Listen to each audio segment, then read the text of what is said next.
हर हर महादेव विद्यार्थियों, केएसजी coaching classes के YouTube channel पर आप सभी का स्वागत है। मनोविज्ञान की रेगुलर क्लासेज चल रही थी। अपना बिंदु चल रहा था चिंतन बिंदु का ये चौथा लेक्चर है। इसमें अपन चिंतन एवं भाषा को पढ़ेंगे। चिंतन की जो प्रक्रिया होती है, अपन ने पहले की वीडियो में देखा था, चिंतन के अंदर भाषा का बहुत महत्व होता है। तो आज का टॉपिक इसी के ऊपर है। इसके अलावा मैंने जब डेवलपमेंट पढ़ाया था, विकास पढ़ाया था, उस टाइम में भी मैंने बताया था मानसिक विकास के अंदर कि भाषात्मक विकास का डिटेल से अपन अध्ययन करेंगे चिंतन के अंदर। तो आज यही टॉपिक है। भाषा के अंदर से प्रत्येक एग्जाम के अंदर एक क्वेश्चन तो आता ही आता है। मनोविज्ञान की बात कर रहा हूँ मैं। तो आइए स्टार्ट करते हैं। भाषा विकास क्या होता है, सबसे पहले देखते हैं भाषा की परिभाषाएं क्या हैं। तो सबसे पहले हरलोक महोदया ने परिभाषा दी है। भाषा का तात्पर्य विचारों तथा अनुभूतियों का अर्थ व्यक्त करने वाले उन साधनों से है जिनमें संज्ञान या विचारों का आदान प्रदान करने के सभी पक्ष समाहित होते हैं। बहुत ही गजब की डेफिनेशन है साहब, मोस्ट लगा लेना। हरलोक ने भाषा को विचार एवं अनुभूतियों का व्यक्त करने वाला साधन बताया है। विचार एवं अनुभूतियों का अर्थ व्यक्त करने वाला साधन। अनुभूतियाँ क्या होती हैं? अनुभूतियाँ को कहते हैं फीलिंग्स। विचार क्या होते हैं? थॉट्स और फीलिंग्स का जो एक्सप्लेनेशन करते हैं, उन साधनों को अपन भाषा कहते हैं। इनके अंदर संज्ञान या विचारों का आदान प्रदान करने के सभी पक्ष शामिल होते हैं। विचारों का आदान प्रदान करने के कौन कौन से पक्ष होते हैं? लिखना, बोलना, संकेत करना, चेहरे से अभिव्यक्त करना, हाव भाव, मूक अभिनय, कला, ये सारे के सारे क्या हैं? विचारों को आदान प्रदान करने के पक्ष होते हैं ये। तो दोबारा से एक बार और देख लो। भाषा का तात्पर्य विचारों या अनुभूतियों का अर्थ व्यक्त करने वाला उन साधनों से है जिनमें संज्ञान या विचारों को आदान प्रदान करने के सभी पक्ष शामिल होते हैं। दूसरी महत्वपूर्ण परिभाषा दी है स्टार्ट महोदय ने। स्टार्ट ने कहा है, व्यापक अर्थों में भाषा का आश्रय निसंदेह ऐसे साधन से है जिसके द्वारा अर्थ एवं भाव का लोगों के बीच संप्रेषण हो सके। अर्थ एवं भाव का लोगों के बीच संप्रेषण को अंग्रेजी में कहते हैं कम्युनिकेशन। अर्थ एवं भाव का लोगों के बीच में संप्रेषण करने वाला जो साधन होता है उसे क्या कहते हैं? भाषा कहते हैं। कॉन्क्लूजन के रूप में अपन भाषा की परिभाषा क्या देंगे? भाषा कुछ नियमों के द्वारा संगठित प्रतीकों की एक व्यवस्था है जिसका उपयोग हम एक दूसरे के संप्रेषण में काम में लेते हैं। तो भाषा होती क्या है? नियमों के द्वारा संगठित प्रतीकों की एक व्यवस्था। प्रतीकों की व्यवस्था है। जो संगठित प्रतीक होते हैं उनको भाषा कहते हैं। वो कैसे होने चाहिए? नियमों के द्वारा संयोजित किए हुए होने चाहिए। तो भाषा के अंदर संप्रेषण शामिल होता है और प्रतीकों को संगठित करने के नियम होते हैं। अब देखिए भाषा की मूलभूत विशेषता या मूल तत्व क्या होते हैं भाषा का। तो तीन तत्व या तीन मूलभूत विशेषताएं होती है किसी भाषा की। पहला है प्रतीकों की उपस्थिति, जिसको कहते हैं प्रेजेंस ऑफ रूल्स, अर्थात भाषा के अंदर प्रतीक शामिल रहते हैं, कुछ ना कुछ सिग्नल होते हैं। रूल्स, यहाँ पे रूल्स नहीं होगा भाई, यहाँ पे सिग्नल होगा। यहाँ पे गलत लिख दिया है। प्रेजेंस ऑफ सिग्नल या साइंस या सिंबल कहते हैं इसको। मैं यहाँ पे लिख देता हूँ सिंबल। प्रत्येक भाषा के कुछ ना कुछ सिंबल होते हैं। जैसे अंग्रेजी की भाषा के अंदर अल्फ़ाबेट ये ए होता है, तो भाषा के कुछ सिंबल होते हैं। दूसरा होता है नियमों का समूह, सेट ऑफ रूल। प्रत्येक भाषा का एक व्याकरण होता है जिसे नियमों का समूह कहते हैं। तीसरा होता है संप्रेषण। प्रत्येक भाषा के अंदर एक व्यक्ति दूसरे व्यक्ति से कुछ ना कुछ कम्युनिकेट होता है, कुछ ना कुछ उसको मिलता है या सामने वाला देता है, तो संप्रेषण होता है, कम्युनिकेशन होता है। तो तीन मूलभूत विशेषताएं होती है किसी भी भाषा की। प्रत्येक भाषा के अंदर तीन चीजें तो होनी चाहिए, तब जाके वो एक भाषा कहलाती है। आइए इनको थोड़ा सा डिटेल में और देखते हैं। प्रतीकों की उपस्थिति। प्रतीक होते क्या हैं? सिंबल क्या होते हैं? भाषा में प्रतीकों का उपयोग किया जाता है। प्रतीक किसी वस्तु अथवा व्यक्ति को निरूपित करते हैं। प्रतीक होते क्या हैं? किसी वस्तु या व्यक्ति को जो निरूपित करने की चीज होती है उसे अपन कहते हैं प्रतीक। जैसे जहां आप रहते हैं उस जगह को घर कहते हैं। घर एक भाषा का प्रतीक है, लेकिन ये किस चीज का प्रतीक है वास्तव में? वो चीज जहां पर कोई रहता है उसे घर कहा जाता है। घर शब्द है, ये वास्तव में एक प्रतीक हो गया, भाषा का शब्द हो गया, लेकिन उसका अर्थ क्या होता है? अर्थ ये होता है कि रहने की जगह होती है। वह स्थान जहाँ पर आप पढ़ते हैं उसे विद्यालय कहा जाता है, वह जो आप खाते हैं उसे भोजन कहा जाता है। तो ये प्रतीक हो गए। इन शब्दों को यदि जोड़ दिया जाए तो वे कोई अर्थ ग्रहण करते हैं तथा हम उन वस्तुओं एवं घटनाओं को विशिष्ट शब्दों या प्रतीकों के माध्यम से पहचानने लगते हैं। इनका हम चिंतन करते समय प्रयोग करते हैं।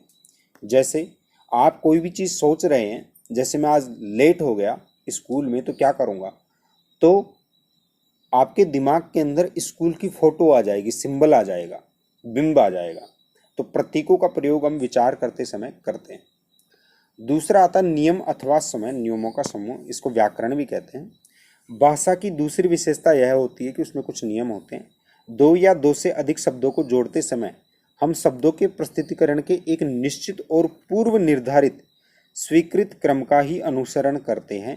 यह भाषा का नियम कहते हैं। जब भी भाषा लिखेंगे तो पूर्व निर्धारित और स्वीकृत क्रम से ही लिखेंगे, तो ये भाषा का नियम या व्याकरण कहलाता है। जैसे मैं विद्यालय जा रहा हूँ, आप इसी तरह से लिखेंगे। यदि आप ऐसे लिख दें मैं हूँ विद्यालय रहा जा, शब्द तो सारे के सारे वही हैं यहाँ भी, लेकिन यहाँ पर स्वीकृत क्रम के अनुसार नहीं लिखा गया है, उस नियम को फॉलो करते हुए नहीं लिखा गया है जो कि होना चाहिए। तो ये भाषा नहीं होगी, ये एक भाषा होगी। प्रत्येक भाषा के अपने नियम होते हैं जिनकी संबंधित व्याकरण द्वारा व्याख्या की जाती है। संप्रेषण, कम्युनिकेशन, तीसरा महत्वपूर्ण विशेषता होती है भाषा की। इसका उपयोग, संप्रेषण का उपयोग विचारों, योजनाओं, अभिप्रायों एवं अनुभूतियों को एक दूसरे तक संप्रेषित करने हेतु काम में लिया जाता है।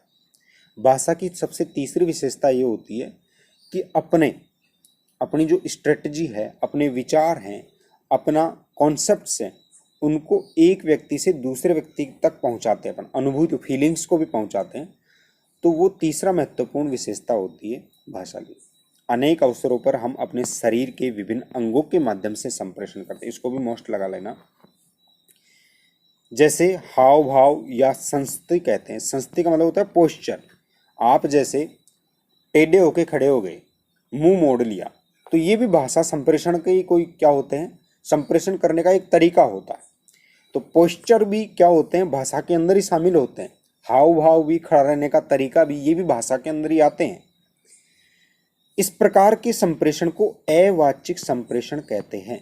संस्कृति है, प्रश्न आ जाएगा, संस्कृति है, संस्कृति को अंग्रेजी में कहते हैं पोस्चर। पोस्चर एक अवाचिक संप्रेषण होता है, इसको मोस्ट लगा लेना, फर्स्ट ग्रेड में भी आ सकता है, रीट में भी आ सकता है।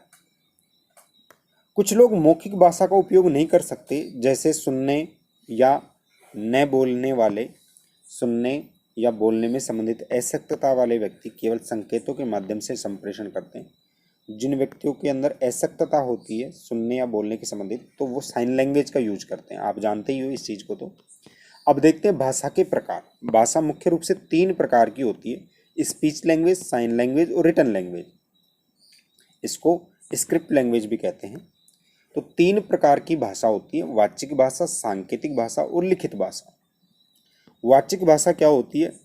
वाचिक भाषा में व्यक्ति शब्दों, वाक्यों, वाणी अथवा अन्य वाचिक रूपों से अपने विचार व्यक्त करता है। मतलब वाणी के रूप से संदेश देना या सूचना को व्यक्त करना, अपनी भावनाएं व्यक्त करना क्या कहलाता है? वाचिक भाषा कहलाता है, बोलने वाली भाषा। फिर आती है सांकेतिक भाषा। यदि कोई व्यक्ति अपनी बात कहने के अंदर शारीरिक संकेतों अथवा भावभंगिमाओं का प्रयोग करता है तो उसे सांकेतिक भाषा कहा जाएगा। इसी तरह से जैसे मान लो आप डांस कर रहे हैं, तो डांस करते टाइम भी आप कोई ना कोई इम्प्रेशन करते हैं, एक्सप्रेशन करते हैं अपने आप का। आलेखीय भाषा, यह भाषा का वह रूप है जिसमें एक व्यक्ति अपनी बात या भावनाएं या इच्छाएं लिखकर प्रस्तुत करता है। इस तरह की भाषा आलेखीय भाषा आती है। इसी तरह से आपने देखा होगा ब्रेल लिपि आती है, तो ब्रेल लिपि होती है वो आलेखीय भाषा का एक प्रकार हो गया, जिसको अंधे बच्चे टच करके पढ़ते हैं। भाषा की संरचना, भाषा के अंदर 4 तत्व शामिल होते हैं। भाषा किन से मिलकर बनती है? तो 4 चीज़ों से मिलकर बनती है। पहला आता है ध्वनिग्राम, दूसरा आता है रूपग्राम, तीसरा आता है वाक्य विन्यास और चौथा आता है अर्थ विज्ञान। इन 4 चीज़ों से मिलकर और आपकी भाषा संरचित होती है। ध्वनि का मतलब होता है सबसे, वर्णमाला के अनुसार आप देख लीजिए, वर्ण होते हैं जैसे क ख ग, इनको बोलते हैं ध्वनिग्राम। फिर आता है रूपग्राम, एक से अधिक ध्वनिग्राम मिल जाते हैं तो रूपग्राम बन जाता है। रूपग्रामों के सम्मिलित होने से वाक्य विन्यास बन जाता है। वाक्यों के द्वारा कोई भाव ग्रहण करना अर्थ विज्ञान के अंदर आ जाता है, अर्थात कॉन्सेप्ट मेकिंग होती है वो अर्थ विज्ञान के अंदर आ जाती है भाषा के माध्यम से। तो आइए इनको थोड़ा सा डिटेल में देख लेते हैं। बोली जा सकने वाली भाषा की सबसे छोटी इकाई को ध्वनिग्राम कहते हैं। बोली जा सकने वाली अर्थात जिसका उच्चारण किया जा सके, उच्चारित की जा सकने वाली भाषा की सबसे छोटी इकाई होती है उसे ध्वनिग्राम कहते हैं। जैसे मैं, जय, ये ध्वनि की जा सकती है, उच्चारित की जा सकती है। ध्वनिग्राम अपने आप में अर्थहीन होते हैं, इनका कोई अर्थ नहीं निकलता है, अतः ध्वनिग्रामों को चिंतन में नहीं के बराबर भूमिका होती है। ध्वनिग्रामों की चिंतन में कोई भी क्या नहीं होती है, भूमिका नहीं होती है। तो इसको भी याद रखना आपको।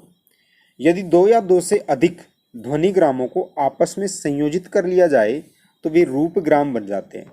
रूपग्राम अर्थ प्रकट करते हैं। अब देखिए, आपको भी पता है अपनी भाषा के अंदर 2 प्रकार के शब्द होते हैं, सार्थक शब्द और निरर्थक शब्द। तो भाषा के अंदर अपन सार्थक शब्दों को ही यूज में लेते हैं।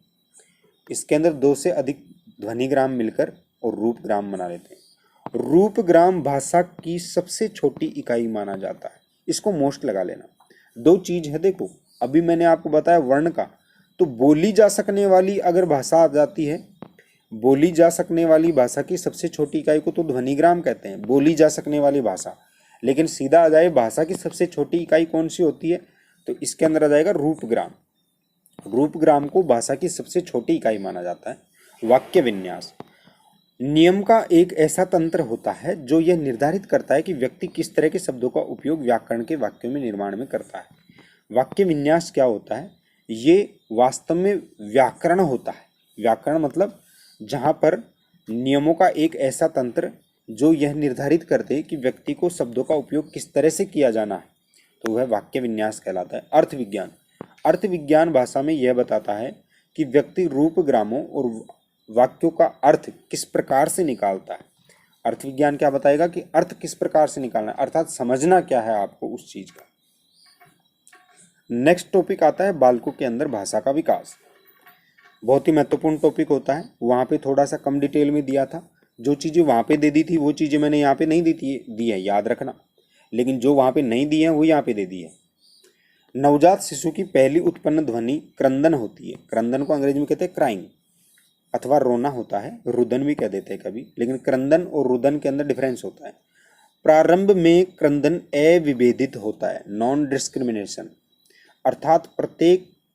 अर्थात शिशु प्रत्येक परिस्थिति में समान रूप से क्रंदन करता है। देखिए, जब भी बच्चा पैदा होता है तो ये याद रखना, अमेरिका का बच्चा हो चाहे भारत का बच्चा हो, उसका रोने का प्रकार एक ही होता है। और रोना भी जो होता है वो प्रत्येक परिस्थिति में सेम होता है शुरू के अंदर जब बच्चा पैदा होता है। लेकिन उसके बाद में विभिन्न अवस्थाओं में, जैसे भूख, पीड़ा, निंद्रा इत्यादि को इंगित करने के लिए क्रंदन के रूप, तरीके, स्वर में उतार चढ़ाव आदि, तीव्रता आदि के आधार पर परिवर्तन होता है। ये इसको मोस्ट लगा लेना। प्रारंभ के अंदर तो जो क्रंदन होता है वो अविभेदित रहता है, अर्थात प्रत्येक स्थिति, भूख लगेगी तो भी वैसे ही रोएगा, पीड़ा होगी तो भी वैसे ही रोएगा, अगर नींद में खलल होगा तो भी वैसे ही रोएगा, सेम रोएगा। लेकिन बाद में जाके और उसके रोने के अंदर भी क्या होता है, उतार चढ़ाव या स्वर या तरीका या रूप सारा का सारा बदल जाता है, अर्थात रोने की स्टाइल चेंजेज हो जाती हैं उसके अंदर। ये भाषागत विकास के अंदर ही आता है, ये चीजें याद रखिएगा। प्रसन्नता को व्यक्त करने के लिए बच्चा किलकारी ध्वनि का उत्पन्न करता है।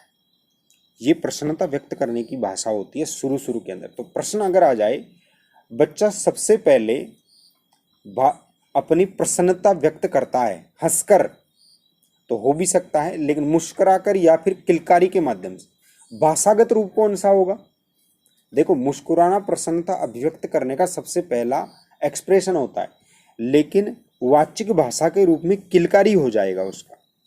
वाचिक भाषा के रूप में प्रसन्नता व्यक्त कैसे करता है बच्चा अपना एक्सप्रेशन? किलकारी की ध्वनि के माध्यम से। लगभग 6 माह की अवस्था में बालक बलबलाने लग जाता है। बलबलाने को बबलिंग बोलते हैं। ये पहले पढ़ाया हुआ भी आपको।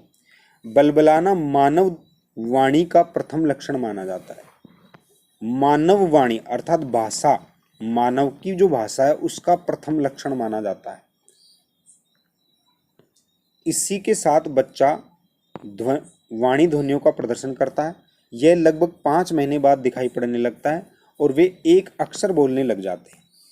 बलबलाने वाली अवस्था के अंदर बालक बार बार एक ही अक्षर वाले शब्दों का प्रयोग करता है। अभिभावकों द्वारा प्रोत्साहन देने पर या उन्हें पुनर्बलन मिलने पर वे बार बार ऐसी ध्वनियां उत्पन्न करते हैं। इसे शब्द अनुकरण या आत्म अनुकरण कहते हैं। इसको इकोलालिया कहते हैं। याद रखना, इसको मोस्ट लगा लेना। शब्द अनुकरण या आत्म अनुकरण प्रोत्साहन मिलने अथवा स्वयं के द्वारा बार बार बच्चे को एक ही एक शब्द की या वर्ण की उच्चारित करने की जो अवस्था होती है उसे शब्द अनुकरण या आत्म अनुकरण कहते हैं। लगभग 12 माह का शिशु एक शब्द की अवस्था में पहुंच जाता है। एक अक्षर वाले शब्द की अवस्था में पहुंच जाता है। यहाँ पे लिख लेना, एक अक्षर वाले शब्द की अवस्था में पहुंच जाता है। वह प्राय माँ, दा, दी, ना ऐसे शब्दों में को बोलने में समर्थ हो जाता है। इसके पश्चात एक पूर्ण वाक्य वाक्यांश बनाने के लिए प्रयोग किया जाता है। इसे वाक्यात्मक शब्द कहते हैं। वाक्य न आके यहाँ पर शब्द आ जाएगा। इसको होलो फ्रेजेज कहते हैं। होलो फ्रेजेज क्या होती है? वाक्यात्मक शब्द बनाने का। 18 से 20 माह की आयु तक पहुँचने में बालक 2 शब्दों का प्रयोग करता है अपने वाक्य के अंदर। 2 शब्दों का प्रयोग करने वाली भाषा होती है, उसको तार भाषा कहते हैं, टेलीग्राफिक स्पीच कहते हैं। पहले टेलीग्राम भेजते थे, शॉर्ट मैसेज भेजते थे। तो देखो ये जो टेलीग्राफिक लैंग्वेज है ये 18 से 20 माह, इसका मतलब क्या हो गया? लगभग 1.5 से 2 माह का 2 वर्ष का जो बालक है वो ये टेलीग्राफिक स्पीच यूज करता है, टेलीग्राफिक लैंग्वेज। इसके अंदर संज्ञा और क्रिया शब्दों का प्रयोग किया जाता है। इसको मोस्ट लगा लेना। टेलीग्राफिक भाषा के अंदर बालक प्राय किस प्रकार के शब्दों का प्रयोग करते हैं? संज्ञा शब्दों का और क्रिया शब्दों का। जैसे मैं खाऊं, पापा जा, तो ज्यादातर संज्ञा और क्रिया शब्द होंगे। लगभग 2.5 वर्ष के बाद और 3 वर्ष के बच्चे में अपने द्वारा सुनी गई भाषा के नियमों पर केंद्रित हो जाते हैं, अर्थात बच्चा यहाँ पर व्याकरण में सुधार करता है। लगभग 2.5 से 3 वर्ष का जब बालक हो जाता है तो वो अपने अंदर भाषागत जो त्रुटियाँ होती हैं उनको समझने लग जाता है और खुद जो सुनता है, जो वो सुनता है वैसा बोलने की कोशिश करता है। अब देखिए ये बालकों के अंदर ही चल रहा था और बाकी जो चीज़ है एक एक चीज़ मैंने आपको बताई हुई है उस लैंग्वेज के अंदर, डेवलपमेंट के अंदर। अब आज का जो नेक्स्ट टॉपिक है वो आता है भाषा का अर्जन। भाषा का अर्जन का तात्पर्य ये है कि जो बालक होते हैं, छोटे बालक होते हैं, वो भाषा को कैसे अपने अंदर उतार लेते हैं। तो इस चीज़ के अंदर इसको कहते हैं लैंग्वेज एक्विजिशन। लैंग्वेज एक्विजिशन है, इसके अंदर 2 प्रमुख मनोवैज्ञानिकों के नाम आते हैं। पहला तो है स्किनर, दूसरा है नोम चॉम्स्की। इसको मोस्ट लगा लेना, भाषा अर्जन से प्रश्न उठ सकता है आपकी बार आपके। बीएफ स्किनर ने क्या कहा है? देखो सबसे पहले बीएफ स्किनर को पढ़ेंगे, फिर नोम चॉम्स्की को कहेंगे। नोम चॉम्स्की का अक्सर प्रश्न पूछ लेता है, लेकिन बीएफ स्किनर का पूछ लेता है। तो देखो बीएफ स्किनर ने क्या कहा, ये व्यवहारवादी मनोवैज्ञानिक थे। इन्होंने क्या कहा कि भाषा का विकास अधिगम के सिद्धांतों पर आधारित होता है। इसको वेरी वेरी मोस्ट लगा लेना। निम्न में से किस मनोवैज्ञानिक के अनुसार भाषा का विकास अधिगम के सिद्धांतों पर आधारित होता है? बीएफ स्किनर के अनुसार या व्यवहारवादियों के अनुसार। इसमें से मुख्य रूप से 3 सिद्धांत होते हैं। 3 सिद्धांतों पर आधारित होता है भाषा विकास, और वो 3 सिद्धांत कौन कौन से? साहचर्य, अनुकरण और पुनर्बलन, एसोसिएशन, इमिटेशन और रेनफोर्समेंट। इन 3 क्रियाओं के माध्यम से बालकों के अंदर भाषा का विकास होता है। किसके अनुसार? व्यवहारवादियों के अनुसार। साहचर्य का मतलब होता है किसी वस्तु को दिखाकर भाषा का उसके साथ जोड़ना। जैसे किसी बालक को पुस्तक दिखाएं, छोटे बालक, और बोलें पुस्तक, तो सीख जाएगा कि हाँ ये पुस्तक है। इस तरह से भाषा सिखाई जाती है। अनुकरण का अर्थ क्या होता है? किसी वस्तु का बार बार उपयोग करवाना बोल बोल के। तो वो उसके अंदर जैसे वयस्कों द्वारा बोतल का प्रयोग करने के बाद में बच्चे को बोतल का बच्चे के द्वारा प्रयोग में लेना अनुकरण में आ जाएगा और वो सीख जाएगा कि ये बोतल है। पुनर्बलन, पुनर्बलन का अर्थ है जब कोई बच्चा कोई भाषा बोलता है तो उसकी तरफ देखकर मुस्कुराना, उसे गले लगाना, उसको प्रोत्साहित करना, ये उसको प्रोत्साहित करता है और पुनर्बलन के माध्यम से भाषा विकास में बहुत तीव्रता आती है। तो ये 3 चीज़ें थी जो कि B.F. स्किनर और संज्ञानवादियों ने कहा है। संज्ञानवादियों ने एक महत्वपूर्ण चीज़ ये भी कही है, रूपायतन का सिद्धांत, इसको कहते हैं principle of shaping. Principle of shaping में क्या होता है? क्रमिक रूप से अनुक्रियाओं के द्वारा भाषा सीखना। इसके अंदर क्या किया जाता है? बालक जो होता है वो शब्दों को सही तरह से उच्चारित नहीं किया जाता, तो बालक को धीरे धीरे धीरे धीरे धीरे धीरे शेपिंग दी जाती है और उसकी जो भाषागत त्रुटियां होती हैं उनको निस्तारित कर दी जाती है। तो इसे कहते हैं प्रिंसिपल ऑफ शेपिंग। हिंदी में इसको कहेंगे रूपायतन का सिद्धांत। मोस्ट लगा लेना, ये परीक्षा में आ सकता है, इसीलिए इसको हाईलाइट किया हुआ है। अर्थात बच्चों की भाषा को हम धीरे धीरे शेपिंग करते जाते हैं और बच्चा अंततः उतना ही अच्छा बोलने लग जाता है जितना कि वयस्क की तरह सिखाते हैं बच्चे को, तो वो उसके लिए शेपिंग की जाती है। B.F. स्किनर का जो सिद्धांत है वह भाषा विकास के उस बिंदु को स्पष्ट करता है जिसके द्वारा यह प्रश्न किया जाए कि बालक अपने शब्दकोश में नए शब्द किस प्रकार से जोड़ता है। जो B.F. स्किनर ने ऊपर जो सिद्धांत दिया है ये नहीं सिखाता कि बच्चे भाषा किस तरह से सीखते हैं, जबकि इस बात पर बल देता है कि बच्चों के अंदर बच्चे शब्द किस प्रकार से सीखते हैं, अर्थात बच्चों का शब्दकोश किस तरह से बढ़ता है। अर्थात पढ़ाते टाइम में एक टीचर है वो B.F. स्किनर का भाषा विकास का सिद्धांत प्रयोग करते हुए बच्चों का शब्दकोश विस्तृत कर सकता है। मुझे लगता है आपको क्लियर हो गया होगा। फिर आता है नोम चॉम्स्की का भाषार्जन का सिद्धांत। महान भाषाविद नोम चॉम्स्की ने जन्मजात प्रतिज्ञप्ति का सिद्धांत दिया। इसको वेरी वेरी मोस्ट लगा लेना। भाषा विकास का जन्मजात प्रतिज्ञप्ति, इनेट प्रोपोजिशन का सिद्धांत किसने दिया था? इनेट कहते हैं इसको, इनेट प्रोपोजिशन का सिद्धांत किसने दिया था? Noam Chomsky. डायरेक्ट प्रश्न उठ जाता है। उन्होंने कहा कि बालक व्याकरण को अंतर्निहित तत्परता के कारण सीखते हैं। देखो प्रश्न ये आ जाता है कभी कभी कि बालक है, उनके अंदर लैंग्वेज की जो व्याकरण है उनके वो कैसे समझ आ जाती है। जैसे बालक है वो भी ये कहता है कि मैं खाना खाऊंगा, मुझे भूख लग रही है, तो वो ये जो व्याकरण का प्रतिरूप है इसको कैसे समझता है? रट के तो नहीं समझता, लेकिन उसके अंदर आती कैसे है? तो इसने ये कहा है नोम चॉम्स्की ने कि भाई बच्चा होता है, उसका दिमाग होता है, उसके अंदर पहले से ही अंतर्निहित तत्परता के कारण व्याकरण तो होता ही है, अर्थात उसके उनमें पहले से ही जन्मजात प्रतिज्ञप्ति होती है और इनके अनुसार वे बिना कोई पढ़ाई किए हुए ही शब्दों एवं व्याकरण को अर्जित कर लेते हैं। चॉम्स्की के अनुसार बिना पढ़ाई बच्चे जिस दर से शब्दों तथा व्याकरण को अर्जित करते हैं इसकी संज्ञानात्मक या अधिगम के सिद्धांतों द्वारा व्याख्या नहीं की जा सकती।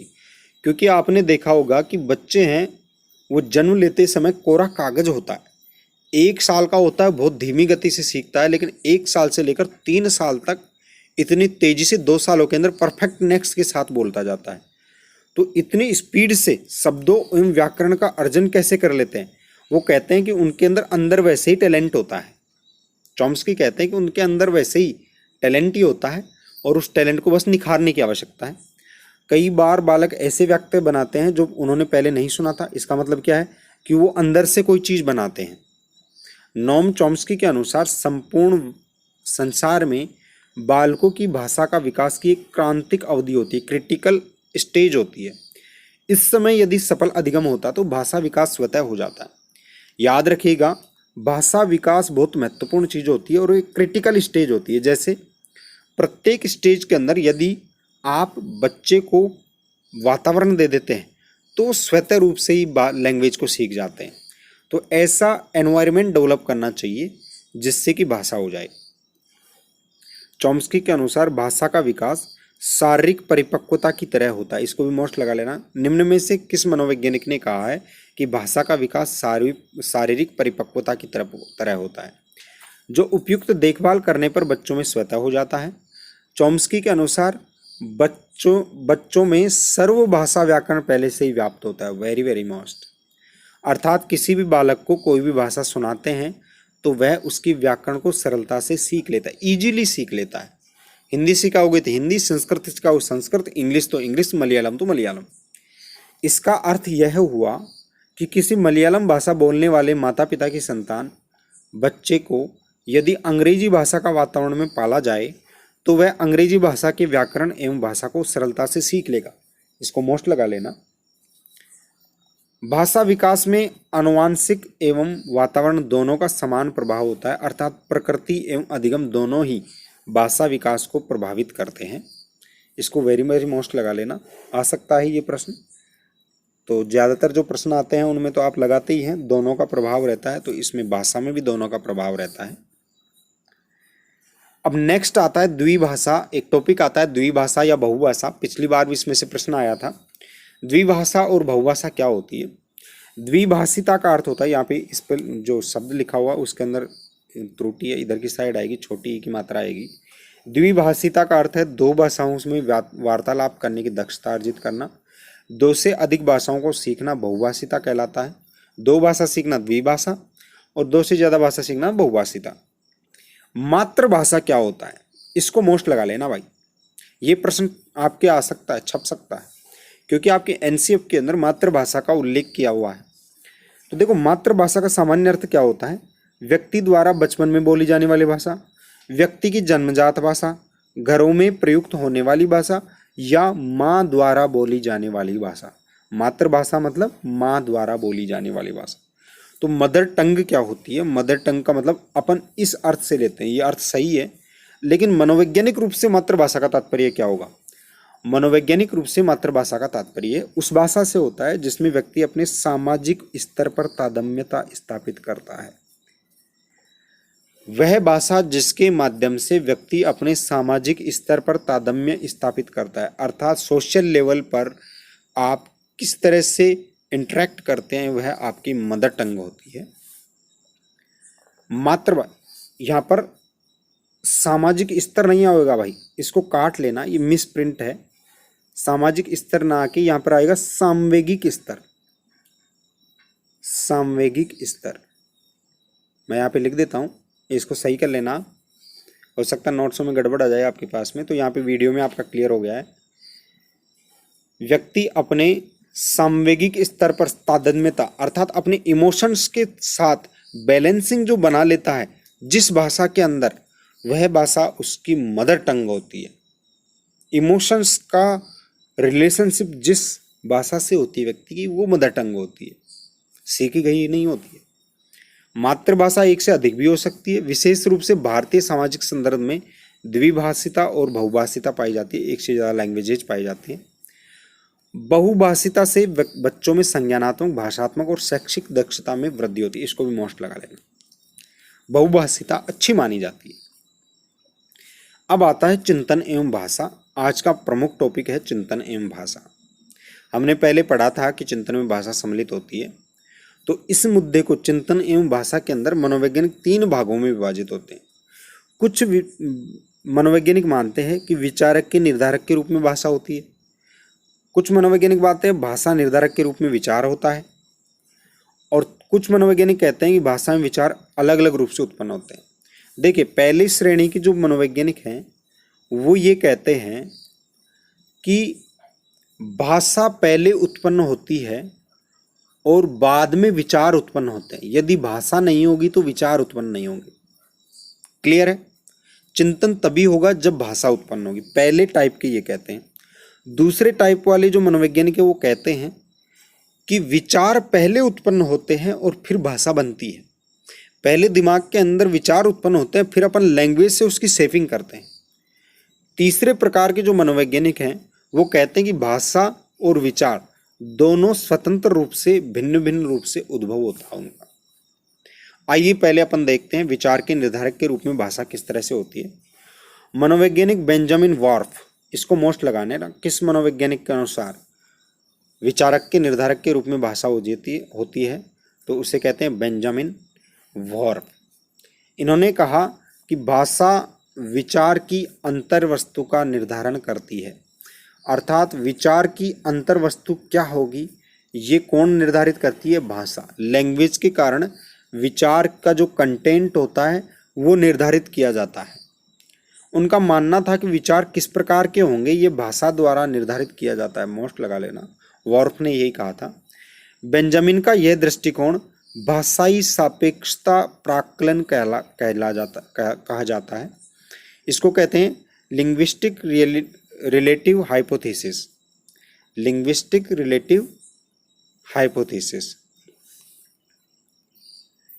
इसकी यह भी मान्यता है कि व्यक्ति क्या और किस प्रकार सोचता है इसका निर्धारण उसके द्वारा प्रयुक्त भाषा एवं भाषाई वर्गों के नियतत्व से निर्धारित होता है। अर्थात भाषाई वर्गों के अंदर कौन कौन से तत्व हैं, उनके अंदर क्या क्या चीज़ें हैं, इसी के अनुसार व्यक्ति किस प्रकार से सोचता है और क्या सोचेगा ये डिफाइंड होता है।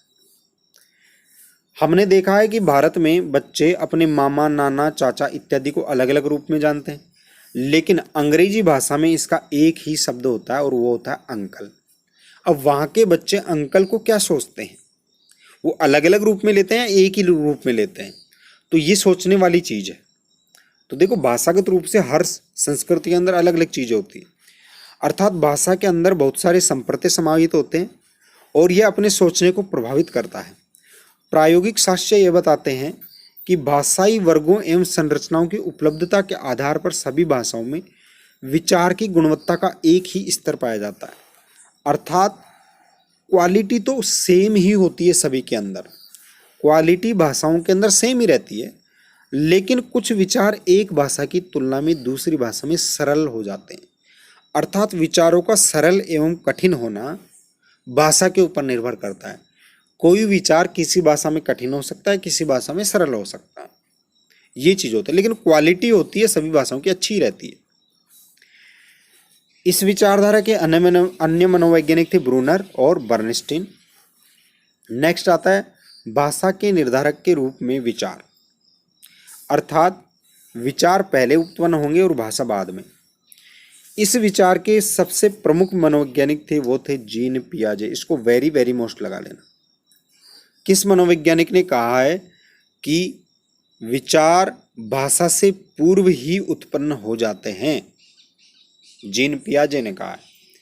इनके अनुसार विचार न केवल भाषा को निर्धारित करते हैं अपितु ये इससे पहले ही उत्पन्न हो जाती है। इसको मोस्ट लगा लेना इस लाइन को। पियाजे ने यह प्रमाणित किया कि बच्चे संसार का आंतरिक निरूपण चिंतन के माध्यम से करते हैं। जब बच्चे किसी चीज़ को देखते हैं तो इसकी नकल करते हैं और इस चिंतन प्रक्रिया के अंदर भाषा नहीं होती है। जब छोटे बच्चे हो तो किसी चीज़ को देखते हैं तो उससे कोई ना कोई क्रिया करते हैं और क्रिया करने के बाद में अपने दिमाग के अंदर इस चीज़ को बिठाते हैं। तो जिस टाइम में वो बिठाते हैं उस टाइम में वो चिंतन नहीं करते, अर्थात उस टाइम में बिना सोचे समझे उसको डाला जाता है। अर्थात भाषा होती है उससे पहले ही विचार उत्पन्न हो जाते हैं। बच्चे का दूसरे के व्यवहार का परीक्षण करके और उसी प्रकार का अनुकरण करने में चिंतन का उपयोग होता है, भाषा का उपयोग नहीं होता है। चिंतन के साधनों में भाषा एक साधन है। अर्थात भाषा एक साधन है, साध्य नहीं है। जैसे ही क्रियाएं बालक के अंदर समाहित होती जाती है वे बच्चे के अनेक प्रकार से चिंतन को प्रभावित करती हैं, परंतु यह विचार उत्पन्न करने के लिए आवश्यक नहीं होती। जीन पियाजे के अनुसार विचार उत्पन्न करने के लिए भाषा की आवश्यकता नहीं होती है, हालांकि भाषा चिंतन को प्रभावित जरूर करती है। तो मनोवैज्ञानिक उन्होंने क्या कहा है, ये चिंतन को प्रभावित करती है लेकिन आवश्यक नहीं है ये चीज़। अब देखिए ये मैं यहाँ पे थोड़ा सा आपको डिटेल में बता देता हूँ। जैसे मैं आपको एग्जाम्पल दूँ, आइंस्टीन था, वो आइंस्टीन 8 साल का हो गया था तब तक बोला नहीं था, तो उसको अक्सर मंदबुद्धि कहा जाता था, लेकिन बाद में जाके वो ग्रेट साइंटिस्ट कैसे बन गया। भाषागत उसके अंदर इतनी क्वालिफिकेशन नहीं थी लेकिन टैलेंट तो उसमें था। तो इसलिए ये कहा जाता है कि भाषा होती है वो आवश्यक नहीं कि विचारों को उत्पन्न करे, लेकिन प्रभावित जरूर कर सकती है। पियाजे ने यह भी माना है कि भाषा बच्चों को सिखाई जा सकती है, किंतु शब्दों को समझने के लिए मूल रूप से निहित संप्रत्ययों का ज्ञान आवश्यक होता है। जब तक बच्चों को रटाया जा सकता है, भाषा सिखाई जा सकती है, लेकिन शब्दों को वो तभी समझेगा जब उससे रिलेटेड कॉन्सेप्ट्स का ज्ञान उसको होगा। अर्थात भाषा का वास्तविक रूप लेने के लिए चिंतन की आवश्यकता होती है, तभी भाषा को आप ले सकते हैं। इसीलिए भाषा को समझने के लिए विचार आधारभूत और आवश्यक तत्व होते हैं। पियाजे के अनुसार भाषा को समझने के लिए विचार या चिंतन होना जरूरी है। अब देखो लास्ट में जो आता है वो आता है भाषा एवं विचार के भिन्न भिन्न उद्गम। अब की बार यहाँ से प्रश्न दोबारा से उठ सकता है। रूस के मनोवैज्ञानिक लेव वाइगोत्स्की ने कहा कि भाषा एवं चिंतन की उत्पत्ति अलग अलग होती है। निम्न में से किस मनोवैज्ञानिक ने कहा कि भाषा एवं चिंतन स्वतंत्र रूप से उत्पन्न होते हैं? तो वो कहागा लेव वाइगोत्स्की। यह विकास समानांतर एवं अलग अलग चरणों में होता है, अलग अलग स्टेजेज के अंदर होता है और पैरेलल चलता रहता है। उन्होंने लगभग 4 अवस्थाएं बताई हैं, 3 अथवा 4 अवस्थाएं कहते हैं इनको। पहली अवस्था होती है चिंतन शून्य वाक सहज अवस्था। दूसरी अवस्था होती है आत्म केंद्रित भाषा अवस्था। तीसरी होती है ध्वनि रहित वाणी की अवस्था। और चौथी अवस्था होती है संप्रत्यात्मक चिंतन की अवस्था। ये 4 स्टेजेज बताई हैं किसने? वाइगोत्स्की ने, भाषा विकास की। चिंतन शून्य वाक सहज फर्स्ट अवस्था होती है, उसके बाद में आत्म केंद्रित, फिर ध्वनि रहित और फिर संप्रत्यात्मक। आइए एक एक को देखते हैं। चिंतन शून्य वाक सहज अवस्था, यह सबसे पहली अवस्था होती है, याद रखना। इसमें शब्दों को प्रतीकात्मक आशय सीखे जाते हैं। इसके अंदर उनका अर्थ सीखा जाता है कि इस शब्द का अर्थ क्या होता है। चिंतन की प्रथम अवस्था में वस्तुओं को वर्गों या ढेरों में संगठित किया जाता है। अर्थात पहली अवस्था के अंदर बहुत सारी चीजों को अलग अलग क्लास के अंदर रखा जाता है। यह वर्गीकरण उनमें दिखने वाली समानता और विभिन्नताओं के आधार पर होता है। समानता और विभिन्नताओं के आधार पर होता है। जैसे 4 पहले पैर वाले सभी चीजों को वो, अगर आपने बच्चे को कह दिया कि कुत्ता है, तो 4 पैरों वाली बकरी को देखकर भी उसको वो कुत्ता कह सकता है, क्योंकि वो समानता एवं विभिन्नताओं के आधार पर ही वर्गीकरण करता है मन मर्जी से। और वर्गों को ढेरों का मतलब सारी की सारी चीजों को एक ही जगह रख देता है बच्चा। भैंस, गाय, बकरी, कुत्ता सब एक ही जगह हो जाएंगे उसके लिए। इस नियम का आधार कोई नियम अथवा तर्क नहीं होता है। इस अवस्था के अंदर बालक के अंदर कोई नियम और तर्क नहीं होता है। वो अपने अनुसार सभी चीजों को अलग अलग क्लासों के अंदर डिफाइन कर लेते हैं। दूसरी अवस्था होती है आत्म केंद्रित भाषा की अवस्था। इस अवस्था में बालक बहुत ही प्रसन्नता से अपनी बातों को कहते हैं जिन्हें वे करते हैं, चाहे कोई सुने अथवा न कहे। अपनी मर्जी के मालिक होते हैं और कहते रहते हैं।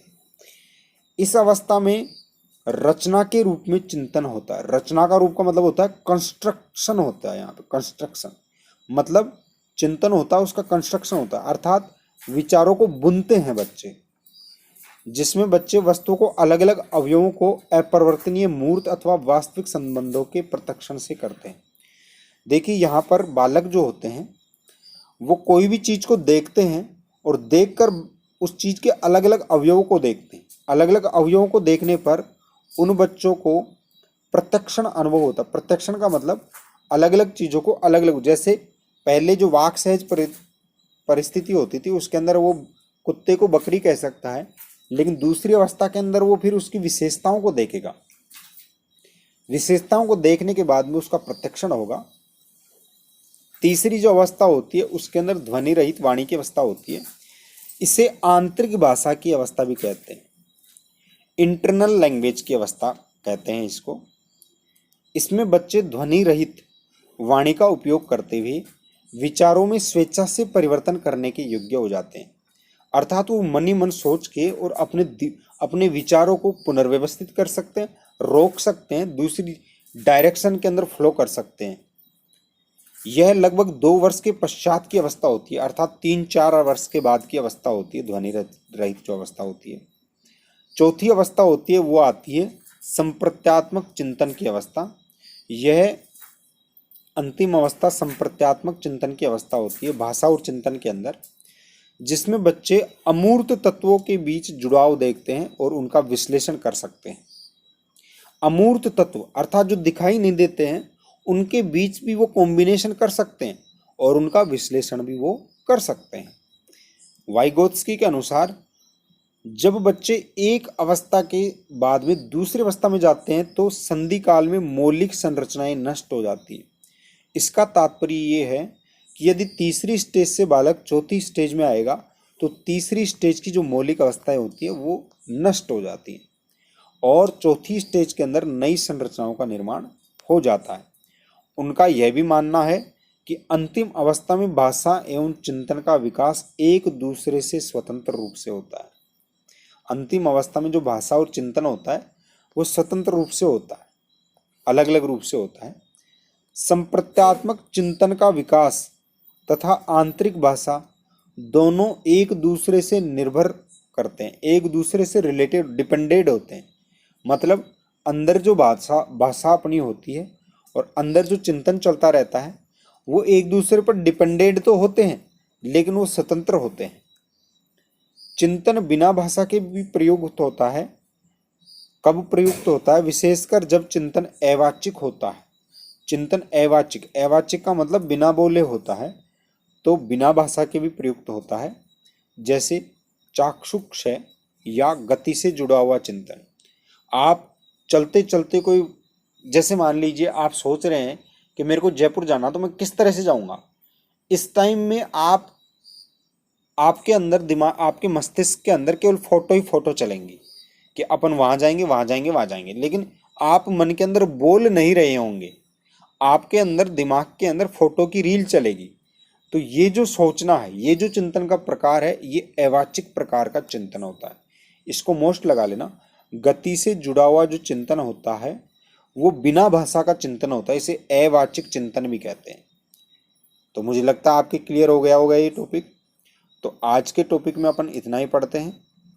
आज अपन ने चिंतन के ऊपर भाषा का प्रभाव देख लिया, भाषा को और डिटेल से पढ़ लिया। तो मुझे लगता है यहाँ से बाहर कोई क्वेश्चन नहीं जाएगा रीट के अंदर। आज के लिए इतना ही। इस वीडियो को लाइक और सब्सक्राइब जरूर करें, अपने दोस्तों को शेयर भी करें। कोई क्वेश्चन हो तो आप कमेंट बॉक्स में डाल सकते हैं।